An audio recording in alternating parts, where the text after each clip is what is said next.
The scent of pine and frost filled my lungs as I trudged through the snow-laden forest, each breath forming delicate clouds that dissolved into the twilight air. Winter had come early to the borderlands this year, harsh and unforgiving, much like the world I had come to inhabit. My worn boots crunched through the frozen crust as I made my way back to the village, one hand clutching a basket of dried herbs, the other resting protectively over the swell of my belly. 6 months. 6 months of hiding, of whispers, of averted gazes when I walked through the village. 6 months of carrying a secret that would either save me or condemn me when it could no longer be concealed. The child within me shifted, a gentle ripple beneath my palm. Unlike other movements I'd felt these past weeks, this one was weaker, hesitant, like the flutter of a wounded bird. Just a little longer, I whispered, my voice lost in the hush of falling snow. We'll be home soon. Home. The word tasted bittersweet. The small cottage at the edge of the village had been my sanctuary since I fled the Eastern Territories. But it wasn't truly home. Not when every day brought the fear of discovery, of what would happen when the Alpha King's scouts finally tracked me here. I clutched the silver pendant hanging around my neck, my mother's final gift before the illness took her. Its familiar weight against my skin had always brought comfort, a reminder that even when we lose everything, we still carry fragments of love with us. The strongest hearts, she used to say, are those that have known sadness, but choose kindness anyway. Her words had become my compass, guiding me through the wilderness of my choices.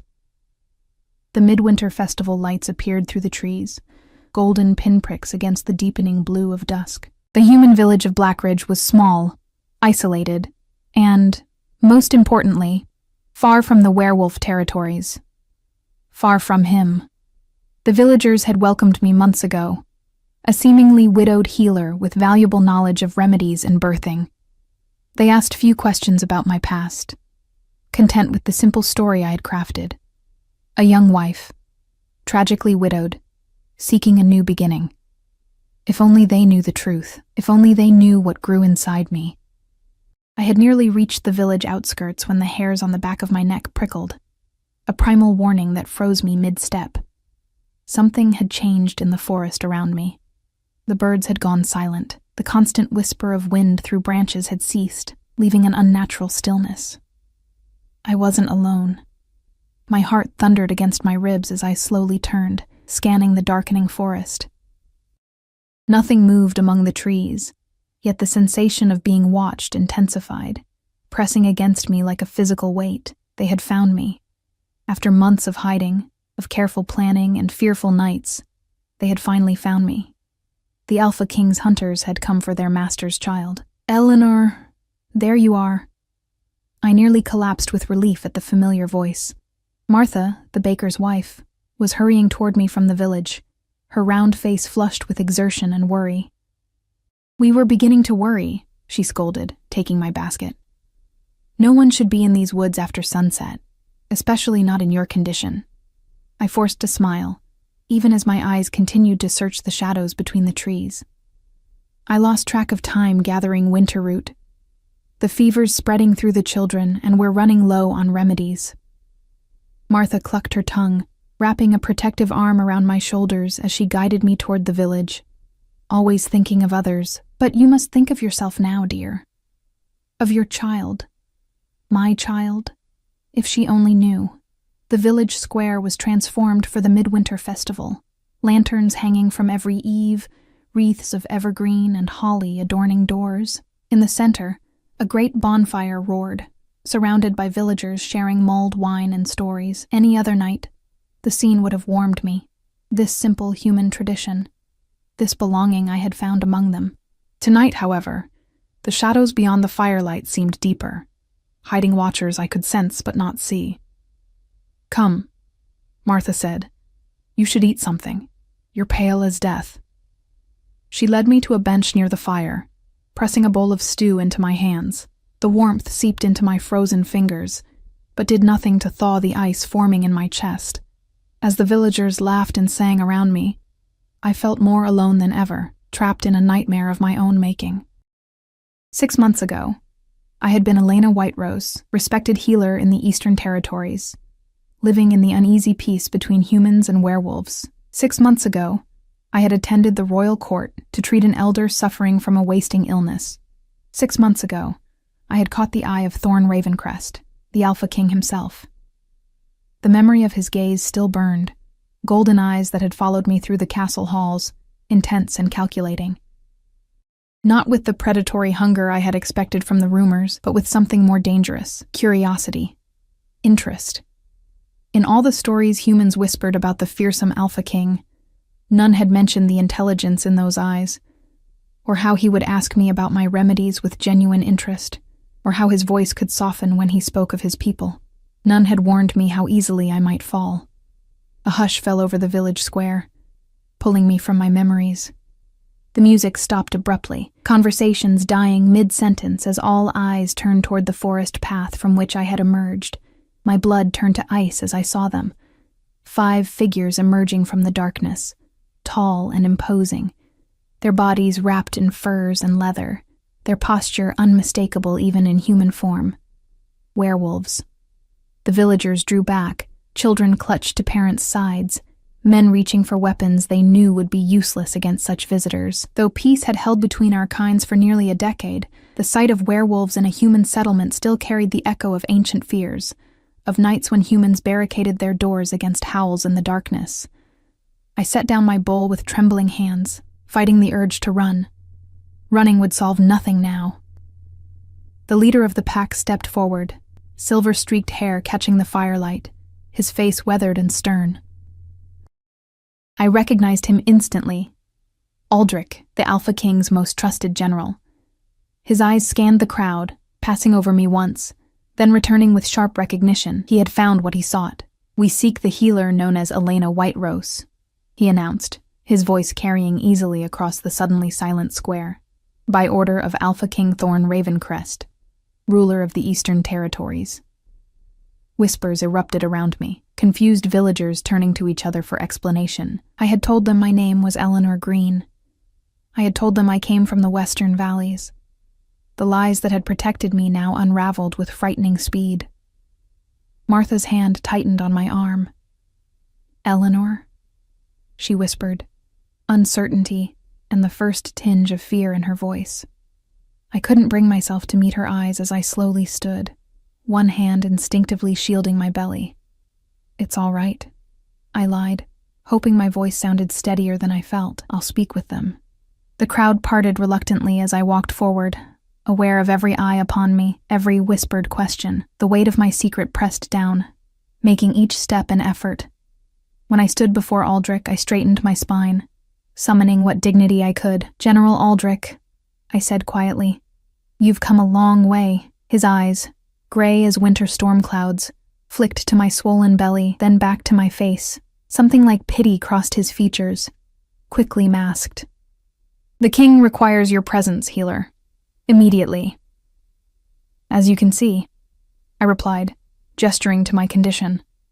"I'm in no state for travel, especially not in winter. Arrangements have been made for your comfort," he said, unmoved. "The king's orders are not requests." The village elder stepped forward then, a white-bearded man who had shown me nothing but kindness since my arrival. "What business does your king have with our healer? She has broken no laws of the treaty." Aldrich's expression hardened. "This matter concerns royal blood and royal justice. It is not for humans to question." Royal blood. The words hung in the air like a death sentence. Around me I could feel the shift in the villagers' perception, confusion giving way to understanding and understanding to horror. I had brought danger to their door, had hidden among them while carrying the child of their most feared neighbor. "Please," I said, my voice dropping so only Aldrich could hear. "The child is not well. The journey could—" "Not well?" For the first time, concern flashed across his stoic features. "Explain." I hesitated, aware of too many listening ears. "The movements are weak, irregular. It's not developing as it should." Something shifted in Aldrich's demeanor. A tightening around his eyes, a new urgency in his posture. "All the more reason you must come." "Our healers. Your healers know nothing of human pregnancies," I cut in. "And I know nothing of werewolf births. This child is something new, something neither of our kinds understands." For a moment, I thought I saw doubt in his expression, but it vanished quickly. "The king has commanded your return. For your sake and the child's, do not resist." I knew then that I had no choice. The fragile peace between our kinds balanced on a knife's edge. One wrong move, one human village harboring the woman carrying the Alpha King's heir, could shatter it all. I couldn't bear that responsibility, couldn't allow these people who had sheltered me to suffer for my choices. "Allow me to gather my things," I said finally, "and to say goodbye." Aldrich nodded once, sharply. "You have until moonrise. We depart with or without your preparations." As I turned back toward the villagers, I saw the transformation in their faces, the fear, the betrayal, the uncertainty. Martha stepped forward, her earlier warmth replaced with wary distance. "You lied to us," she said, voice barely above a whisper. "All this time." "I had to," I replied, the words hollow even to my own ears. "I was afraid." "Of him?" Her eyes darted toward the werewolves. "Or of us? Did you think we would harm you if we knew?" The question struck deeper than she could know. "Both," I admitted. "And neither. I was afraid of everything the truth would bring, and I was right to fear it, wasn't I? Look at how you're all looking at me now." The elder approached, his expression grave but not unkind. "You brought the Alpha King's attention to our village. That alone would merit concern. But you also came to us as a friend, broke bread with us, healed our sick, all while hiding something that could endanger us all. I never meant—" "Intentions matter less than consequences, child," he said gently. "Go. Gather what you need. We will not hinder your departure." The walk to my cottage felt endless, whispers following me like shadows. I had known this day would come eventually, had prepared for it in my mind countless times. Yet the reality was far more painful than I had imagined. In just moments, I had transformed from respected healer to dangerous outsider. Inside the small cottage, I moved mechanically, gathering herbs, remedies, the few possessions I couldn't bear to leave behind. My mother's journal, a blanket I had started knitting for the baby. Small, precious things that carried the weight of who I was, who I had been. A soft knock at the door startled me. Martha stood on the threshold, her expression unreadable. "May I come in?" she asked, more formally than she had ever spoken to me before. I nodded, continuing to pack as she entered, watching her from the corner of my eye. "Is it true?" she asked after a moment of heavy silence. "The child you carry, it's his? The Alpha King's?" I paused, my hand stilling over a bundle of dried lavender. "Yes." "How? Why would you—" "It wasn't—" I began, then stopped myself. What could I say? That it wasn't a matter of force, but of foolish heart? That for a brief, impossible moment, I had seen beyond the fearsome ruler to the man beneath? That I had mistaken interest for something deeper? Had allowed myself to believe in possibilities that could never be? "It doesn't matter now," I said instead. "What's done is done." Martha was quiet for a long moment, watching me continue my preparations. Then, unexpectedly, she moved forward and placed a small cloth-wrapped package on the table. "Honey cakes," she said simply. "For the journey. The nights are cold, and you'll need your strength." The simple kindness nearly broke me. After everything, the lies, the danger I had brought, this small gesture of humanity was almost more than I could bear. Tears burned behind my eyes as I looked up at her. "Thank you," I whispered. She nodded once, then turned to go. At the door, she paused. "Is it true what you told them about the baby?" I placed a hand on my belly, feeling the now familiar flutter, too weak, too infrequent. "Yes." "Then I will pray for you both," she said. "Whatever else you've done, no child deserves to suffer." With those words, she left me alone with the weight of all that was to come. Outside, the moon was rising over the forest, silver light spilling across the snow. Moonrise. Time to go. I wrapped my heaviest cloak around my shoulders, gathered my bags, and took one last look at the cottage that had sheltered me these past months. Then, squaring my shoulders, I stepped out into the night, toward whatever fate awaited me in the Alpha King's domain. toward the father of my child, who had no idea what I carried or how it would change everything between us. The journey to the Eastern Territories was a blur of snow-laden forests and starlit nights. The werewolves had brought a covered wagon for me, lined with furs and heated with stones wrapped in cloth, a consideration I hadn't expected. For 3 days we traveled in tense silence, stopping only when necessary, pushing forward despite the winter's fury. I spent those days curled among the furs, one hand constantly on my belly, monitoring each movement, each flutter. The child was quieter than it should be at 6 months, its movements less frequent, less forceful. Fear gnawed at me constantly, not just for what awaited at our destination, but for the fragile life I carried. On the evening of the 3rd day, as we made camp in a clearing, Aldrich approached me for the first time since we'd left the village. His face was as unreadable as ever, but something in his posture had softened slightly. "We cross into the King's lands at dawn," he said, handing me a steaming cup of herbal tea. "You should prepare yourself." I accepted the tea, letting the warmth seep into my frozen fingers. Prepare myself for what, exactly? His anger? His punishment? Aldrich's eyes narrowed slightly. The king does not yet know about the child. The revelation struck me like a physical blow. What? But I thought... He ordered your return because you fled without permission, Aldrich said, his voice low enough that the other wolves, busy with camp duties, wouldn't hear. He knows nothing of your condition. I stared into the depths of my cup, mind racing. Then why did you react when I told you about the baby's weakness? A shadow passed over Aldrich's weathered face. That is not my story to tell. It's my child, I said, a surge of protective anger rising within me. Anything that affects it is very much my concern. For a long moment he studied me, as if measuring my worth against some hidden standard. Finally he sighed, settling himself on a log across from me. 20 years ago, he began quietly, the king's younger brother was born with a weakness in his limbs, a rare condition among our kind, a wolf that could not run with the pack. His eyes grew distant with memory. The previous alpha, their father, saw it as a stain upon the royal bloodline, a shame to be hidden away. Cold understanding washed over me. What happened to him? He grew in the shadows, denied his birthright, denied even acknowledgement as the alpha's son. When the old king died, and Thorn took the throne, he brought his brother into the light, gave him a place of honor in the court. Aldrich's voice carried a hint of pride now. It caused dissent among some of the more traditional packs, but the king stood firm. And now? I asked.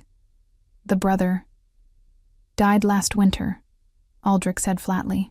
The illness you were brought to treat was his. You eased his passing, though you didn't know who he was. The memory returned with sudden clarity.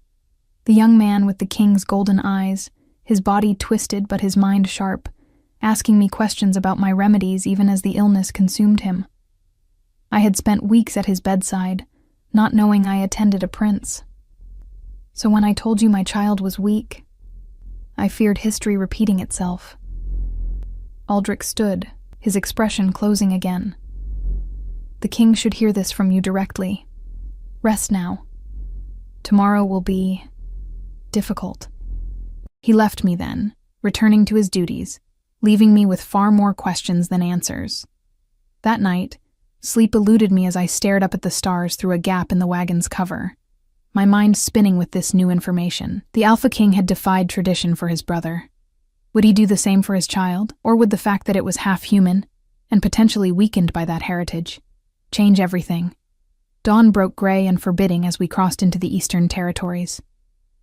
The landscape changed subtly, the forests growing denser, the paths more defined. Here and there, I caught glimpses of structures built into the trees themselves, werewolf sentinels watching our progress with curious eyes. News of our approach would reach the castle long before we did. By midday, the royal seat of the Alpha King came into view, rising from the heart of the forest like something grown rather than built. Stone towers wrapped in ancient vines stretched toward the sky, walls of granite and oak forming an impenetrable barrier around the inner keep. It was beautiful, in a wild, untamed way, much like its master, The gates opened at our approach, guards straightening to attention. As Aldrich led our small procession into the outer courtyard, servants and courtiers paused in their activities, heads turning, whispers spreading like ripples in a pond, as they caught sight of me in the wagon. The human healer who had fled the Alpha King's court returned in disgrace.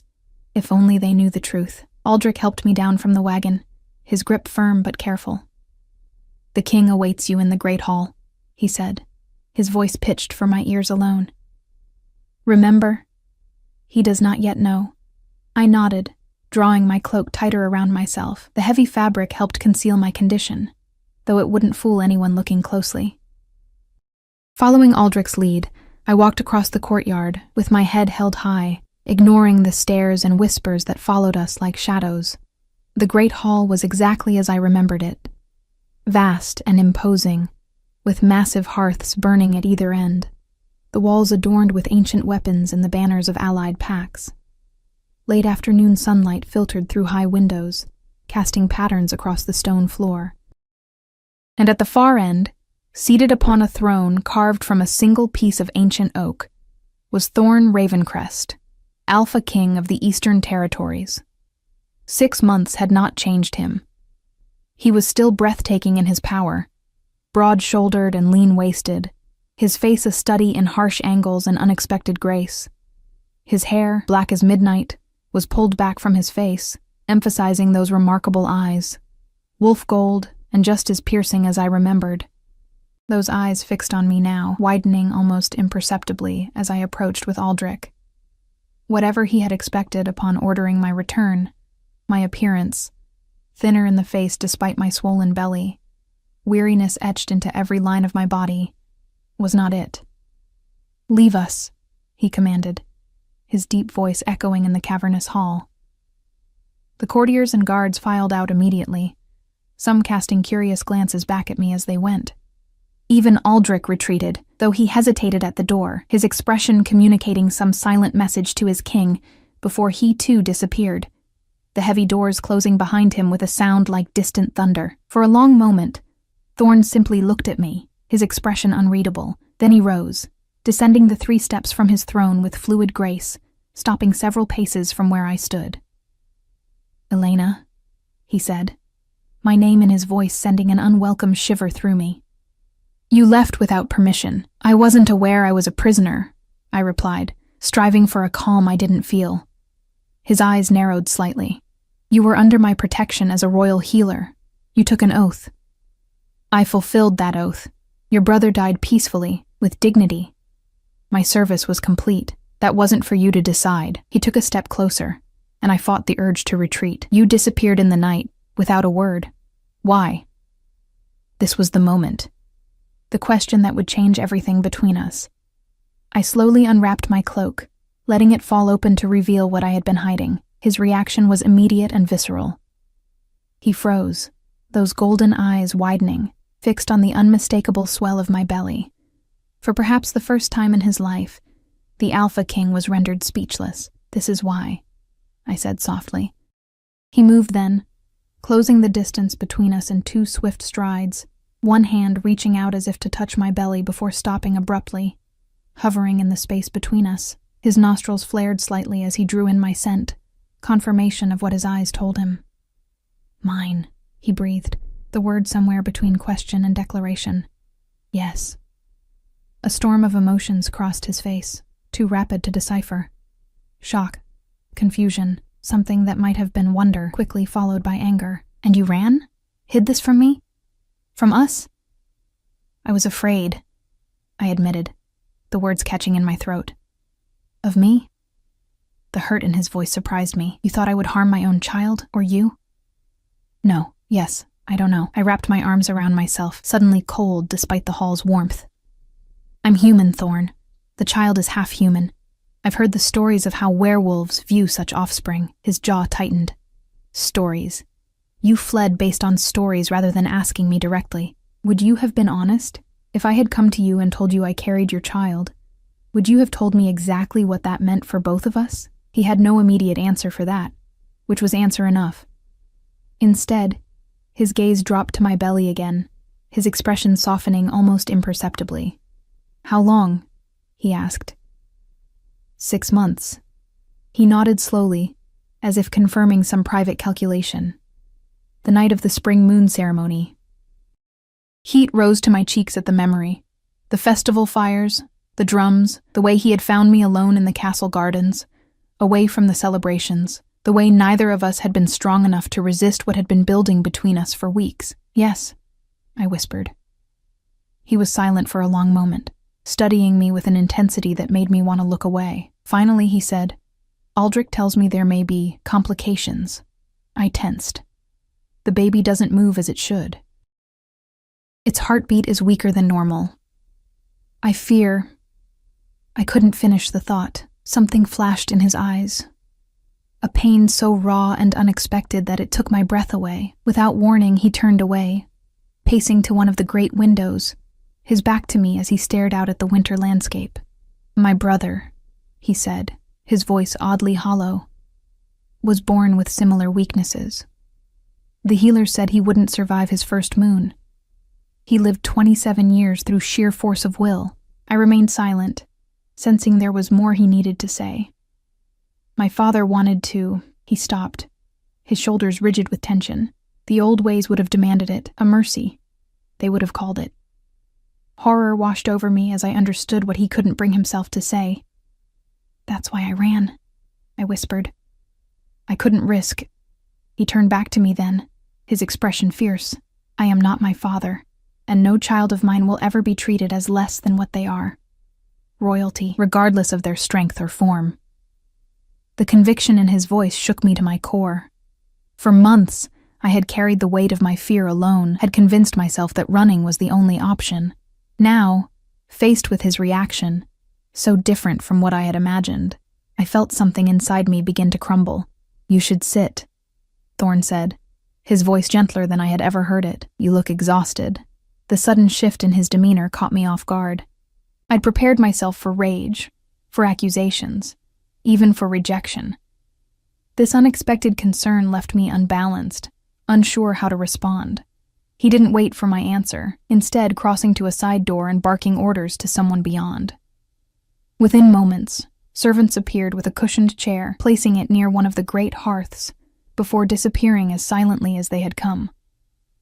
Please, he said, gesturing to the seat. My legs trembled with the strain of standing for so long, and the warmth of the fire called to me. I sank gratefully into the chair, the tension of the past days crashing over me in a wave of exhaustion. Thorn remained standing, keeping a careful distance as if afraid to crowd me.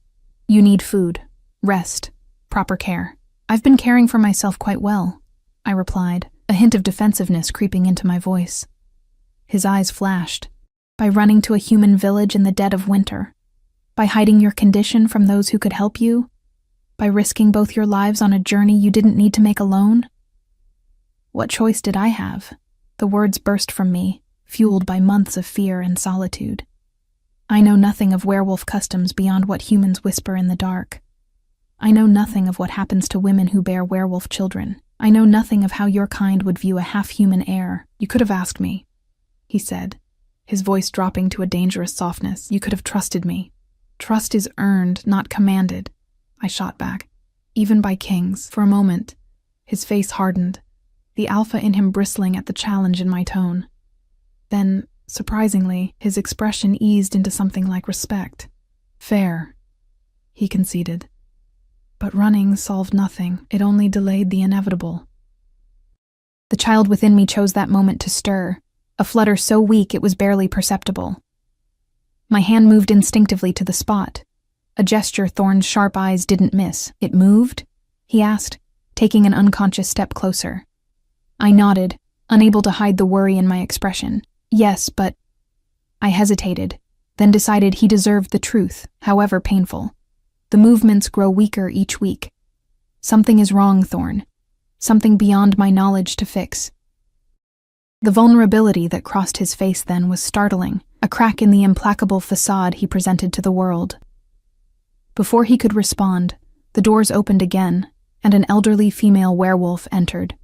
Her silver-streaked hair bound in intricate braids, her bearing regal despite her advanced years. You summon me, my king? she asked, her voice surprisingly melodious. Lyra, Thorn said, this is Elena Whiterose, royal healer from the human territories.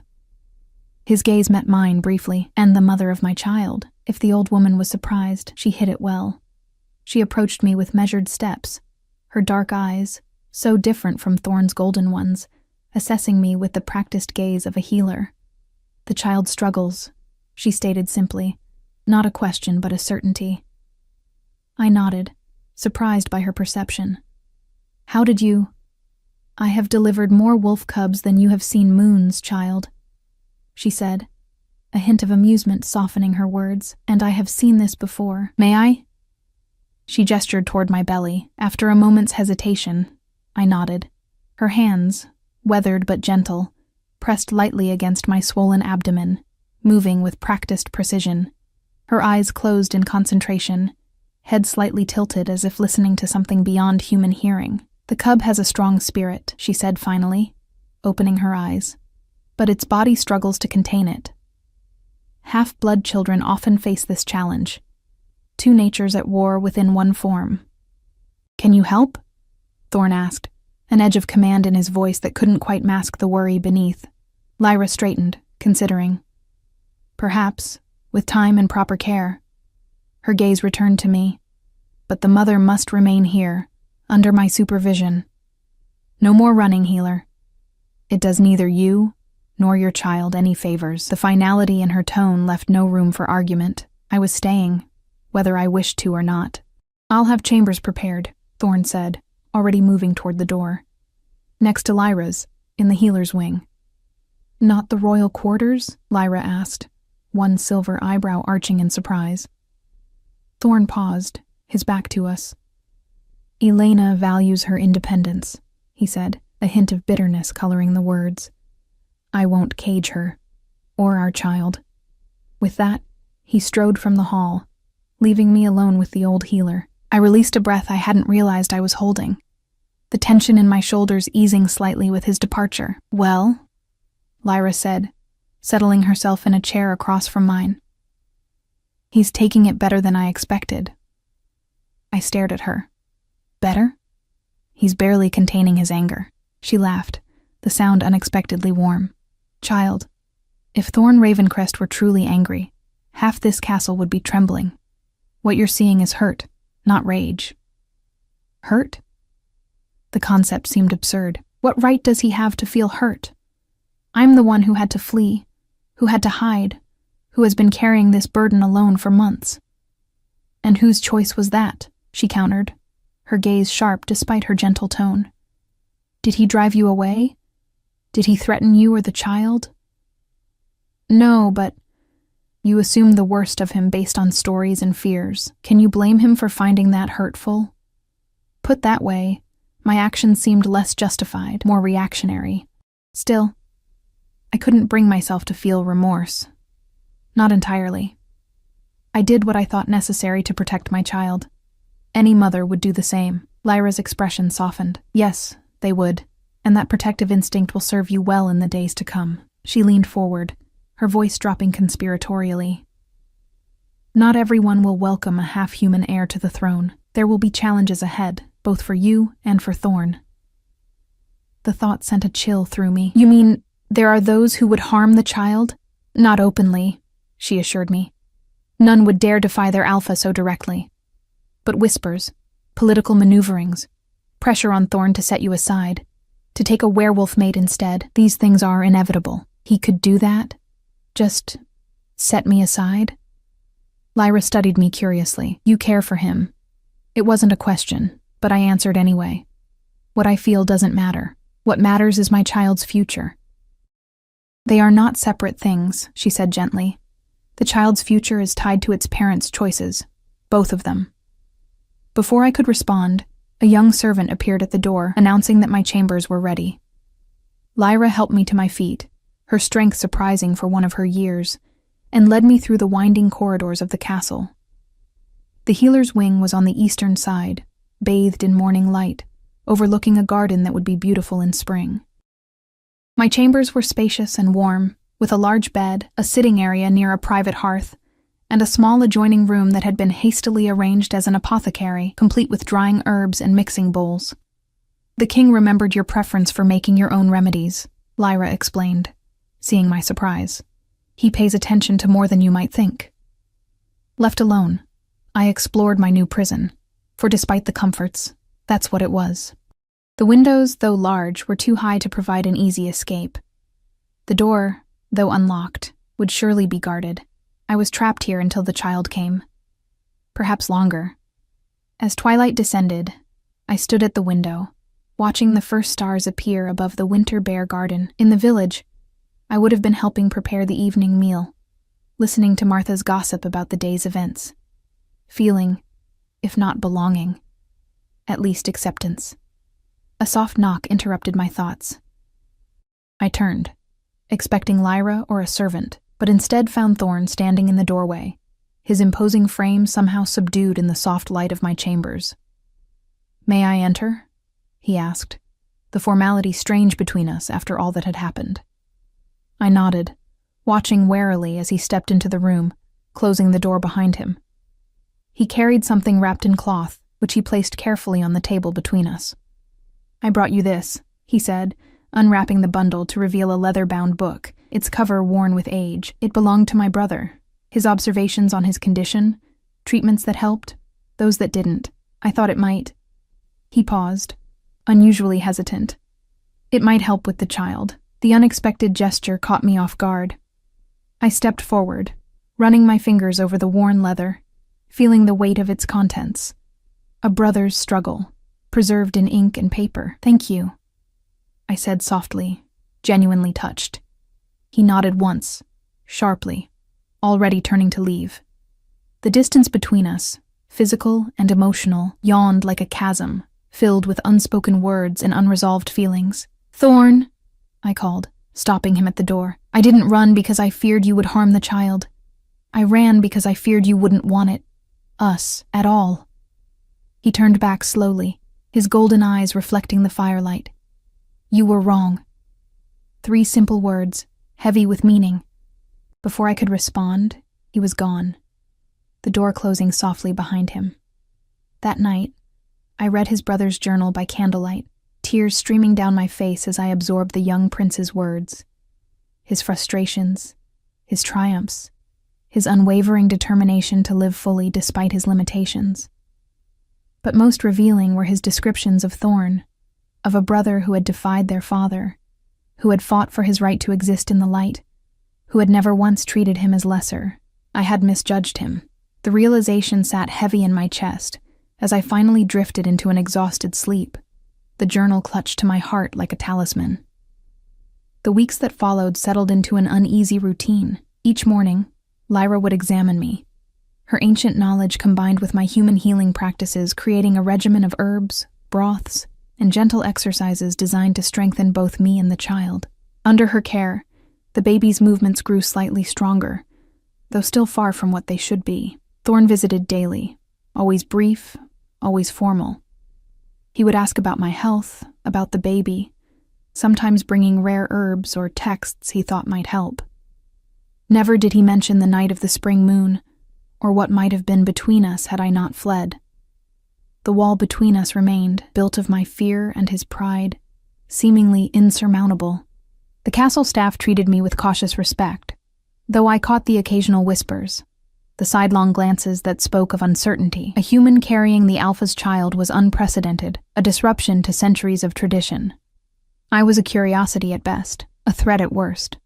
Only with Aldrich did I find something approaching companionship. The old general would sometimes accompany me on short walks through the indoor gardens, his gruff exterior softening slightly as he shared stories of Thorn's childhood, of the brothers' bond, of the changes in the kingdom since Thorn took the throne. "He's different from his father," Aldrich told me one afternoon as we paused by a fountain, more willing to question the old ways, to consider that change might not always be a threat.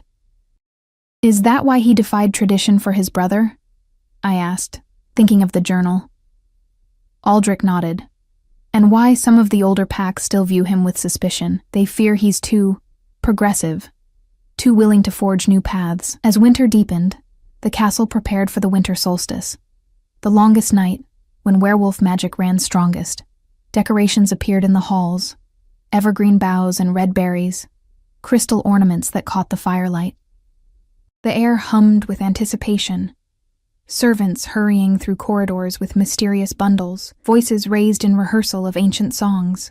I watched it all from a distance, a stranger to these customs, uncertain of my place in the celebrations. Would I be presented to the court as the mother of the king's child? Or hidden away, a secret shame until decisions could be made about our future? The answer came 3 days before the solstice, when Lyra arrived at my chambers with several attendants carrying what appeared to be clothing. "The king requests your presence at the solstice ceremony," she announced, her tone making it clear this was no mere request. "These are for you." The attendants laid out their burdens: gowns of deep green velvet, silver-embroidered cloaks, soft leather boots lined with fur. Unlike the simple dresses I had worn as a healer, these were clearly meant for royalty, or at least someone of high status. "I don't understand," I said, running my fingers over the luxurious fabrics. "Why would he want me there?" Lyra dismissed the attendants with a wave before answering. "Because you carry his heir. Because keeping you hidden would only fuel the rumors already spreading through the court. And because..." She paused, studying me with those wise old eyes. "Because he wants you by his side, whether he admits it or not." "The court won't accept me," I argued.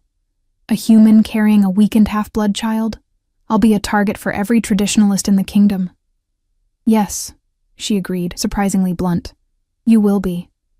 But hiding won't change that. Better to face them openly, with the king's protection clear for all to see." The logic was sound, but the prospect terrified me. I had spent months concealing my condition, shrinking from attention. Now I was to be displayed before the entire werewolf court, my swollen belly evidence of a union many would consider an abomination. "What if I refuse?" I asked, though I already knew the answer. Lyra's expression softened slightly. "Child, sometimes the bravest thing we can do is simply show up. Be present. Claim our space in the world, even when others would deny it to us." She placed a weathered hand over mine.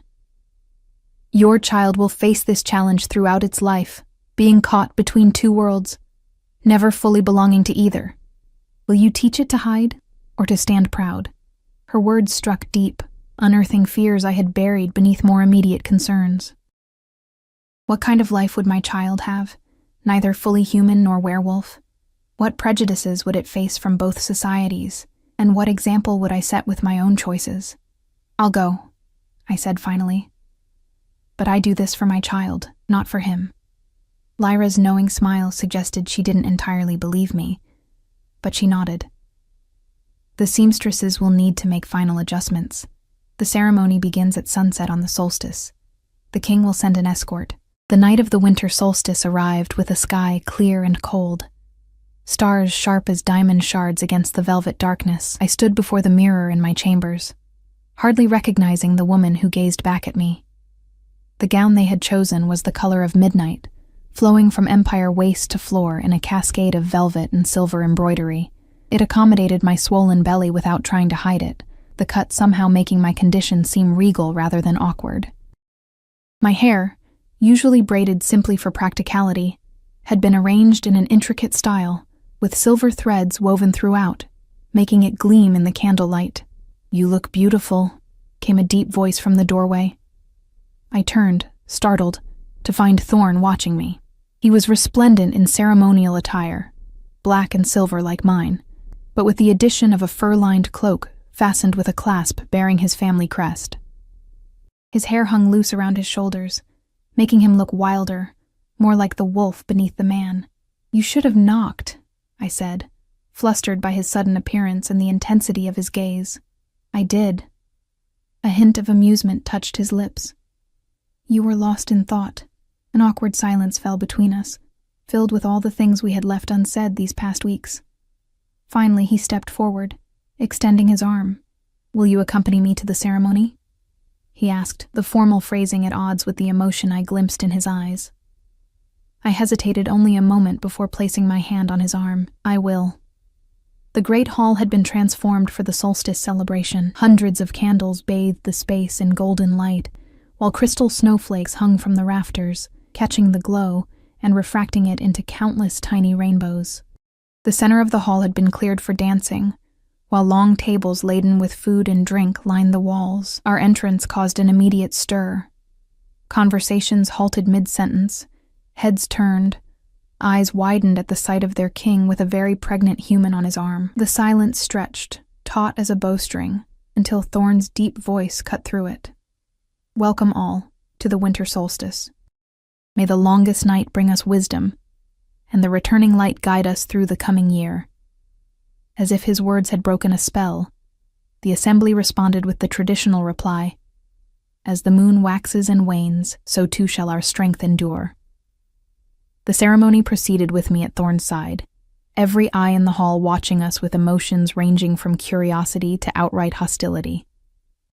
I felt each stare like a physical touch, my back stiffening with tension as we moved through the ritualized greetings, the ceremonial lighting of the central fire, the offering of gifts from each allied pack. Throughout it all, Thorn kept me close, his hand occasionally brushing mine in what seemed like reassurance.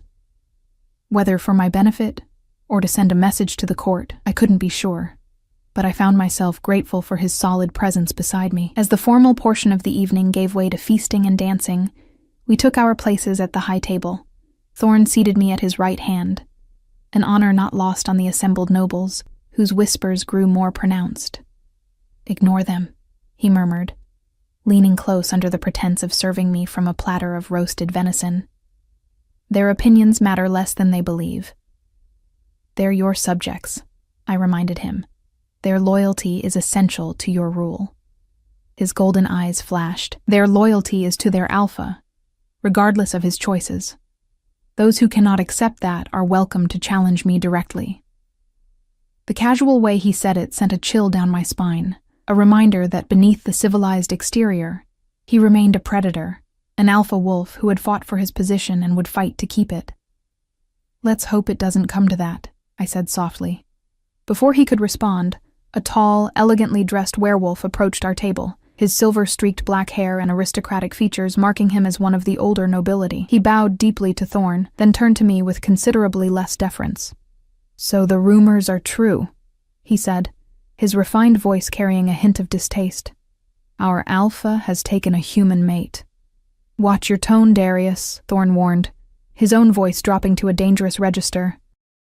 "Elena is an honored guest and the mother of my child. You will show her respect." Darius's thin smile didn't reach his eyes.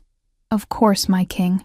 I merely expressed surprise at such an unconventional choice, especially given the delicate political balance with the northern pacts." His gaze dropped pointedly to my belly. "And the rumors about the child's health." I felt Thorn tense beside me, saw his fingers tighten around his goblet until his knuckles whitened. Before he could respond, potentially escalating the situation, I spoke. "Lord Darius, isn't it?" I kept my voice level, drawing on years of dealing with difficult patients. "I understand your concern. Change can be unsettling, particularly when it challenges long-held traditions." I placed my hand deliberately on my swollen belly. "But change is also how we grow, how we evolve, how we survive." Surprise flickered across his features, quickly masked. He clearly hadn't expected me to address him directly, much less with such composure. "Pretty words," he replied. "But they don't change the reality that a half-blood heir, especially one already showing signs of weakness, threatens the very foundation of our society. Strength is what has preserved our kind for centuries. And intelligence," I countered. "Adaptability, compassion. Are these not also traits worth preserving? Worth evolving toward?" For a moment, genuine uncertainty crossed his face. Then his expression hardened again. "We shall see what the child brings, if it survives at all." With another bow to Thorn, deliberately ignoring me this time, he retreated into the crowd. "That went better than expected," I muttered, releasing a breath I hadn't realized I was holding. Thorn was looking at me with an expression I couldn't quite read, something between surprise and admiration. "You handled him well. Most humans would have cowered before Darius. He's known for his intimidating presence. I've faced worse than arrogant nobles, I replied with a small shrug. Besides, I meant what I said. Change isn't inherently threatening. It's necessary. Not everyone shares that view, he said, his gaze sweeping the hall, where clusters of nobles watched us with undisguised interest. Darius speaks for many of the older families. They fear anything that might dilute werewolf bloodlines, weaken our position. And what do you believe? I asked, the question that had lingered between us for weeks finally finding voice. Do you see our child as a threat to your legacy? A political liability? His expression softened as he turned back to me. I see our child as a bridge between two worlds that have lived in uneasy peace for too long. I see possibility, not threat. He hesitated, then added quietly, I see a future I didn't know I wanted until you ran from it. The simple honesty in his words stole my breath. Before I could formulate a response, a commotion near the hall's entrance drew our attention. The crowd parted as Aldrich strode urgently toward the high table, his expression grave. My king, he said, bowing hastily. Forgive the interruption, but scouts report movement at the northern border. The Blackclaw pack has crossed into our territory with what appears to be a war party. The hall erupted in murmurs and exclamations.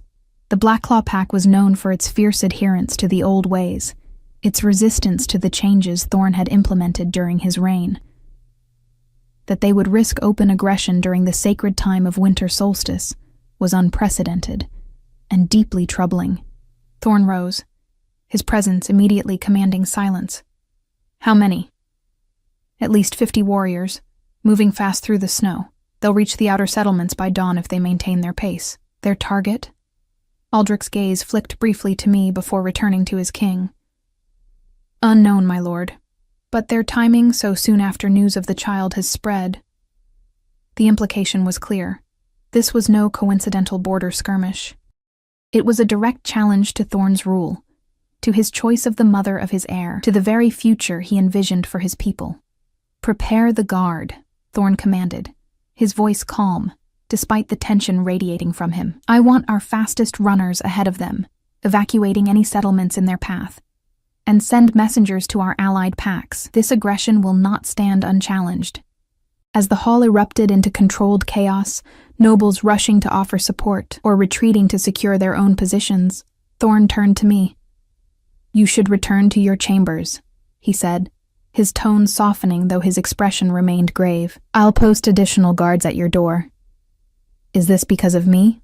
I asked, the weight of responsibility settling like a stone in my chest. Because of our child? His hands came to rest on my shoulders, warm and steadying. This is because Arlen Blackclaw has been waiting for any excuse to challenge my rule since I took the throne. Our child is merely the convenient justification. His thumbs traced gentle circles against my collarbone. Do not take this burden on yourself, Elena. The fault lies with those who cannot accept a changing world. The night passed in a blur of anxiety and preparation. From my chambers I could hear the constant movement throughout the castle. Boots on stone, orders being shouted, the clang of weapons being distributed. Though Thorn had posted guards at my door as promised, I felt far from secure. If the castle fell, if Thorn fell, what would become of me and my child? Would the Blackclaw pack see us as spoils of war, or threats to be eliminated? I paced my room until exhaustion forced me to rest, one hand protectively cradling my belly. The baby was unusually still, as if sensing my distress. Only occasionally did I feel the weak flutter of movement, each one a small relief in the endless night. Dawn broke pale and hesitant, filtering through my window with none of winter's usual brilliance. I had just finished dressing when Lyra appeared at my door, her expression taut with worry. Come, she said without preamble. The king requests your presence in the war room. Has there been word from the border? I asked, following her through corridors emptied of their usual servants and courtiers. The Blackclaw advance continues, she replied grimly. They've bypassed the outer settlements entirely. Their target is clearly the castle itself. Thorn has mobilized our forces to intercept them in the eastern valley, where the terrain favors our defenders. The war room was located deep within the castle's heart, a circular chamber with a massive stone table at its center. Maps and tactical markers covered its surface, around which stood Thorn, Aldrich, and several other high-ranking werewolves I recognized from the solstice celebration. They looked up as we entered, conversations halting momentarily. Thorn beckoned me forward, surprising me by drawing me to his side before the assembled war council. "Elena should hear our plans," he stated, his tone brooking no argument. "This concerns her and our child as much as any of us." Darius, present among the council members, made a sound of disapproval. "With respect, my king, this is hardly a matter for a human healer." "She stays," Thorn cut him off, his voice like steel wrapped in silk. "Continue, Aldrich." The old general nodded, returning his attention to the map. Scouts report approximately 70 warriors, led by Arlen Blackclaw himself. "They're moving quickly, traveling light, clearly intending this to be a swift strike rather than a prolonged engagement." His weathered finger traced a path across the map. "They'll reach the valley by midday. We've positioned 300 of our fighters here, with archers on the ridges." "And the other border packs?" Thorn asked. "Have they declared their positions?" "Most remain neutral for now," another council member reported, watching to see which way the wind blows before committing their forces. "Cowards," Darius muttered. "Pragmatists," Thorn corrected. "But their hesitation works in our favor." Arlen expected a unified uprising with the Blackclaw as the tip of the spear. Instead, he finds himself alone against our full strength. I studied the map, trying to understand the tactical situation with my limited knowledge of warfare. Why would he attack with such inferior numbers? It seems suicidal. "Because this isn't about winning a conventional battle," Thorn explained, his golden eyes meeting mine. "It's about challenging me directly, alpha to alpha. If he can reach the castle, tradition demands I face him in single combat." The implication struck me like a physical blow. "A fight to the death," I whispered. "Yes." No attempt to soften the truth. No reassurance that all would be well, just the simple acknowledgement of the reality we faced. "And if he wins?" The question I dreaded asking, but needed answered. "Then he becomes alpha of the Eastern Territories," Aldrich said gravely, "and his first act would almost certainly be to eliminate any threat to his bloodline. Us. He meant us. Me and my unborn child. This won't come to pass," Thorn stated, his certainty a tangible force in the room. "The Blackclaw will be stopped in the valley, but if the worst should happen," he turned to Lyra, "you know what to do." The old healer nodded once, her expression solemn. "The escape route is prepared. The horses wait in the hidden stable." A contingency plan, I realized. A way to get me to safety if the battle turned against us. The fact that Thorn had thought this through, had prepared for my protection even in the event of his own defeat, pierced something in my heart that I'd kept carefully guarded these past months. "I won't run again," I said, my voice stronger than I expected, "not without you." Something flashed in his eyes, surprise, then a fierce pride that made my breath catch. Without caring for the audience around us, he reached out, his warm palm cupping my cheek with unexpected tenderness. "You will do what is necessary to protect our child," he said softly. "As will I." The moment hung between us, fragile and profound, until Aldrich cleared his throat. "My king, we should finalize the defensive formations." Thorn's hand fell away from my face, his expression shifting back to the alpha, the leader, the strategist. Yet something had changed between us. A bridge crossed, a wall breached. I could feel it in the air between us, electric and alive with possibility. The council continued its deliberations, discussing formations and signals, contingencies and supplies. I listened with growing comprehension, occasionally offering perspectives that seemed to surprise the werewolves with their insight. Most ignored me, but Thorn and Aldrich listened, sometimes incorporating my suggestions into their plans. As the meeting concluded, the council members dispersed to their assigned duties, leaving only Thorn, Aldrich, Lyra, and me in the war room.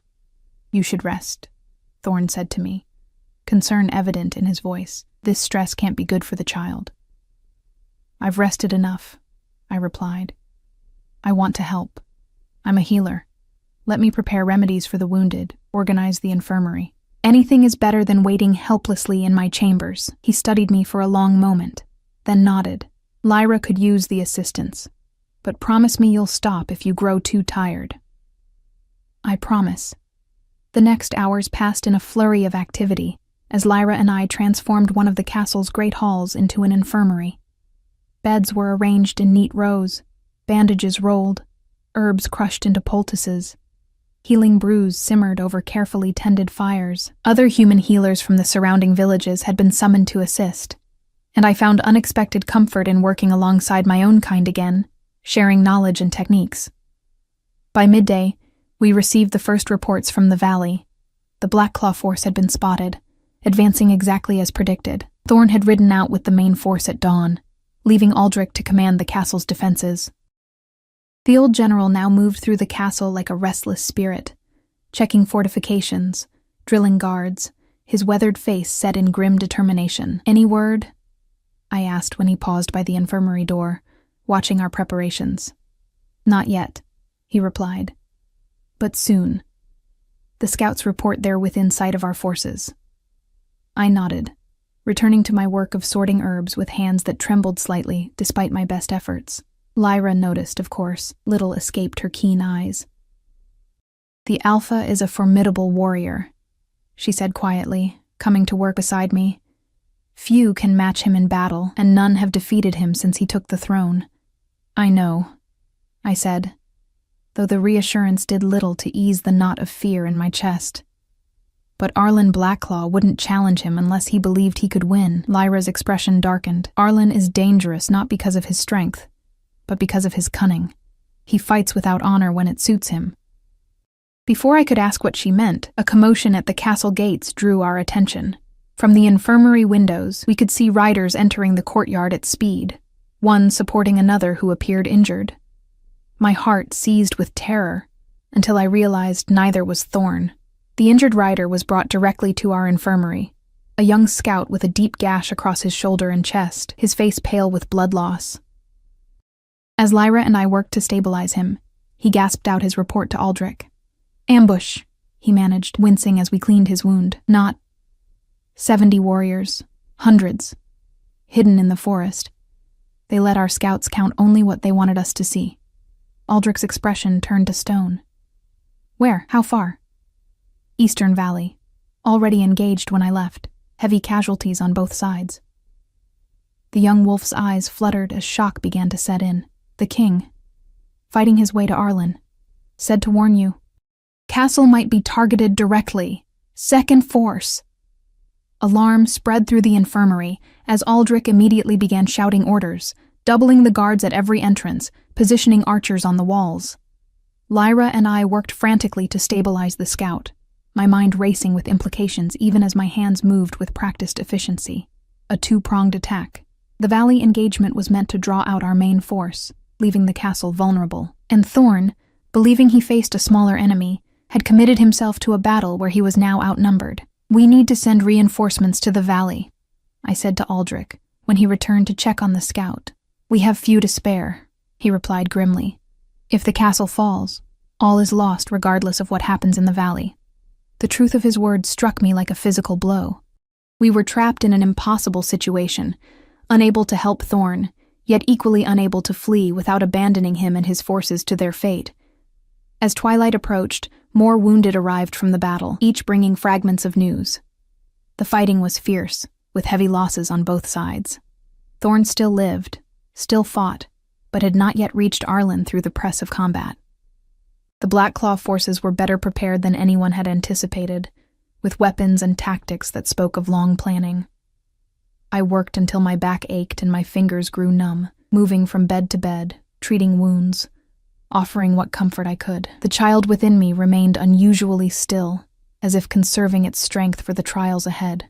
Only once did I feel a strong kick, when a wounded warrior mentioned seeing Thorn cutting through enemy lines, determined and unstoppable.